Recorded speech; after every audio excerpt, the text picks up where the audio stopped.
I'm Derek Johnson with Tatango.com, and today I'm going to be talking about how autocorrect on a mobile phone can impact the amount of SMS subscribers you have in your database. So let me explain. Let's pretend my business name is Pizza Z, and to opt in to receive text messages from my business, I'm encouraging consumers to text Pizza Z, the business name, to my short code. So let's look at the phone right here and let's walk through this. So I'm going to have my customers text the short code and text the word Pizza Z and send. But as you can see here, my phone auto-corrected Pizza Z, my business name, to Pizzazz. And because Pizzazz is not one of my keywords, the consumer would receive, sorry, that's an invalid keyword. Now, if this happens, the consumer has not opted in to receive text messages from this business, which is losing SMS subscribers because most likely the consumer thinks this is somehow broken or not working anymore, and they're going to give up. Again, you have to make text message marketing and opting into a text message marketing campaign simple. If it's not simple, a consumer is going to move on and do something else with their time. So there's a few different things I want to point out on how you can correct for the autocorrect.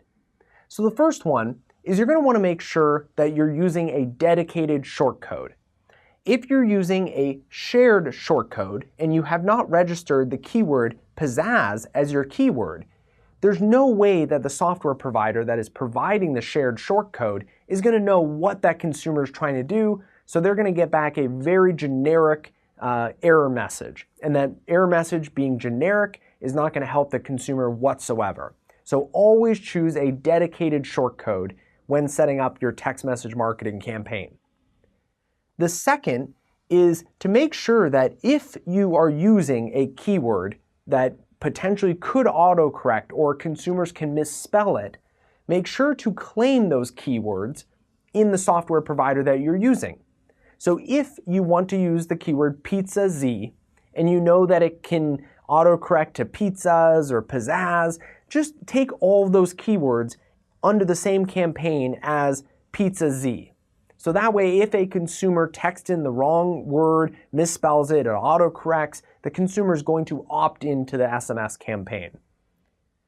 The second piece of information that I think is really helpful, especially when you tried collecting all the keywords and the misspellings and the autocorrects, there are going to be consumers that just completely mistype your keyword, and you can't plan for that.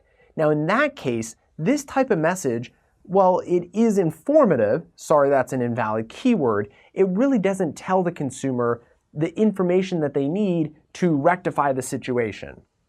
So in this example, what I would do is I would say, sorry, that's an invalid keyword. And then in this area, I would put something along the lines of, to subscribe to receive offers from Pizza Z, reply Pizza Z. This way, if a consumer texts something that you had no clue that they could ever think, that Pizza Z would mean. So if they typed, slice or something completely out of the ordinary, well, then they still get a text message that instructs them on how to opt into the text messaging campaign. Just by texting pizza or pizzazz to, this shortcode and then receiving, sorry, that's an invalid keyword, well, it helps them a little bit understand kind of what is wrong. It doesn't give them any instructions on how to make it right. And how to make it right is for the consumer to opt into the campaign.